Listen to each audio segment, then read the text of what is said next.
Ayətullah Uzma Xamenei Həzrətlərinə mən müsəlmanlar adından, dindarlar adından təşəkkür bildirirəm ki, onun fətvası deyə bilərəm ki, qələbənin carçısı idi. O gətirdi, o qələbəyə çıxartdı. Hələ bu indiyə qədər mən 33 ildir Şeyxülislamam. Hələ vicdanın nə olduğunu bilmirəm.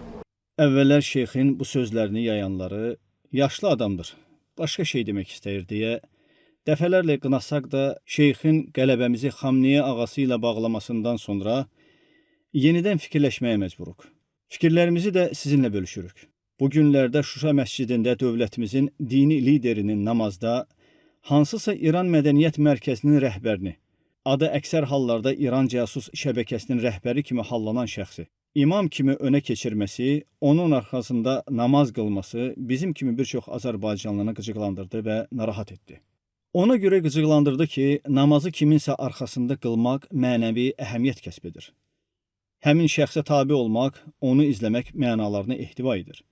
Bizim dövlətimizin nə özü İrana tabidir, nə də dini qurumlarımız İranın dini qurumlarına tabi olmamalıdır. Həmçinin ona görə narahat olduq ki, Qarabağ müharibəsində Ermənistana dəstək verən bir dövlətin İranın dini nümayəndəsi hazıra nəzir oldu. Utanmaz orada namaz qıldı. Bu videoçarxda Ocaq Necət ağaya, Xamenei ağaya tabi olan İranpərəst mollaların xalqımızı döyüşməməyə çağırmalarını, ölkə başçımızı və bizə yardım edən qardaş Türkiyəni təhqir etmələrini qısaca yenidən xatırlayacağıq. Axıra qədər izləməyi unutmayın. Şeyxin bütün insanlar kimi xəta edə biləcəyini, Ocaq Necatın daim şeyxin yanında bütün məscidlərdə bitməsinə görə ona qardaş kimi bağlandığını ehtimal etsinə münasibət bildirmədik.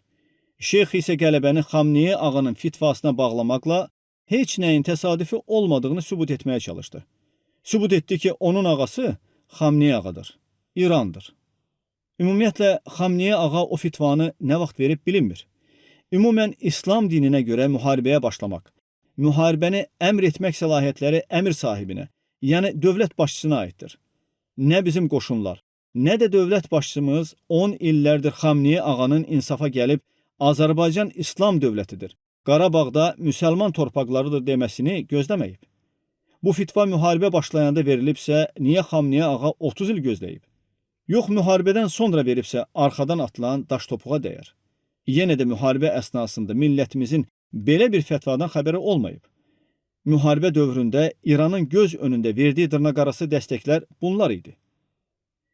Erməniyə silah verməsi, Arazın sahilinə pualarımızın dalğalarını pozacaq havadan müdafiə radio sistemlərinin yığılması, Azərbaycan qoşunlarının mövqelərini ermənilərə ötürmələri, puamızın təsadüfən İran ərazisinə düşməsinə görə Azərbaycana ultimatum vermələri, istənilən an Arazı keçərək Qarabağa girəcək İran tankları üçün qurma körpülər sahilə yığması, İranda gizlənən, sığınacaq tapan, İranın maliyyələşdirdiyi Xamenei tulalarının, mollalarının dövlət başçımıza qarşı danışmaları və şiyələrin onun rəhbərliyi altında vuruşmalarının haram olduğunu bildirmələri, orada ölənlər şəhid deyillər demələri, bizi dəstəkləyən qardaş Türkiyə və cənab Ərdoğana dil uzatmaları, Ərdoğanın söylədiyi Araz şeirinə görə dünyalarının alt-üst olması, erməni əskər qəbirlərini ziyarət etmələri, kafir erməni leşinə şəhid demələri və s.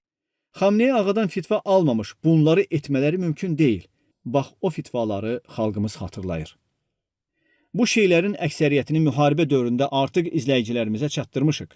Ekranda gördüyünüz videoçarxları yenidən izləyərək yaddaşımızı təzələməyi tövsiyə edirik. Daha sonra şeyximizə qələbənin Xamenei ağasına yox, nələrə bağlı olmasını yenidən xatırlatmalıyıq. Ola bilsin yaşla bağlı unudub və ya unutmaq istəyib. Zəfər ancaq Allahındır. Qalib olan və qalib edən Allahdır.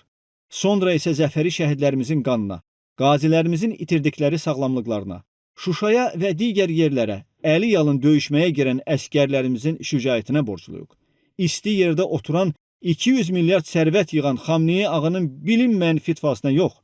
Onlar isə döyüşmək üçün dövlət başçımızın əmrini gözləyirdilər, fətvanı yox.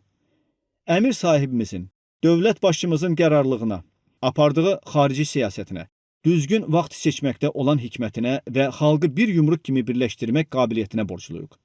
cəsarətli xalqımızın birliyinə, bütün narazılıqları kənara atıb, hər şeyi unudub, ölmək var, dönmək yox deməsinə borcluyuq.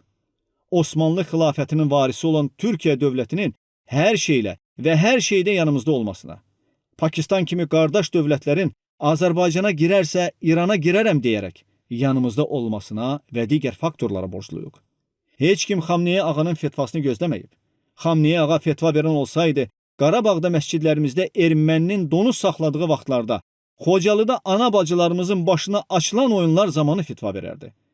Şuşada, Xocalıda İranın Azərbaycan və Ermənistan rəhbərlərini danışıqlar üçün Tehranda görüşdürmələrinin sabahısı və ya bir neçə gün sonrası işğal olunub. Xamneyi ağa yoxsa həmin vaxtlar səhv edib, Ermənistan lehinə fetva veribmiş. Şeyx həzrətləri, unutma ki, erməni dığaya qardaş Xamneyi ağa başqa bir dövlətin rəhbəridir. Azərbaycan Dini Dövlət Qurumunun başçısının qələbəni başqa dövlətin rəhbərinə bağlaması nə böyük vicdansızlıq tələb edir. Hazıra nəzir ağa olmaq ağalıq yox, dığalıqdır. Bir də Şeyx həzrətlərinə suallarımız var. Şeyx müharibə dövründə niyə ağzına su almışdı? Niyə cəbhəyə 1 manat yardım belə etməmişdin? Niyə şəhidlərin qəbrini belə ziyarət etmədi? Xalq o xalq deyil. Erməniyə silah, ölkəmizə isə casus mollaları, möhürü, xurafatı, bütpərəstliyi, siğəni və narkotiki ixrac edən İranı və tutduğu etiqadı hamı tanıyır. Artıq o xurafatlardan xalqımız oyanır və bu cür ağaları xalqımıza din və fetva altında soxuşturmaq işləmir.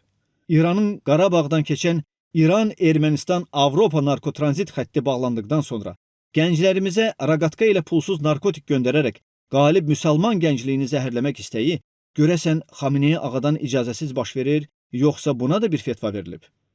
Şeyxə suallarımız çoxdur.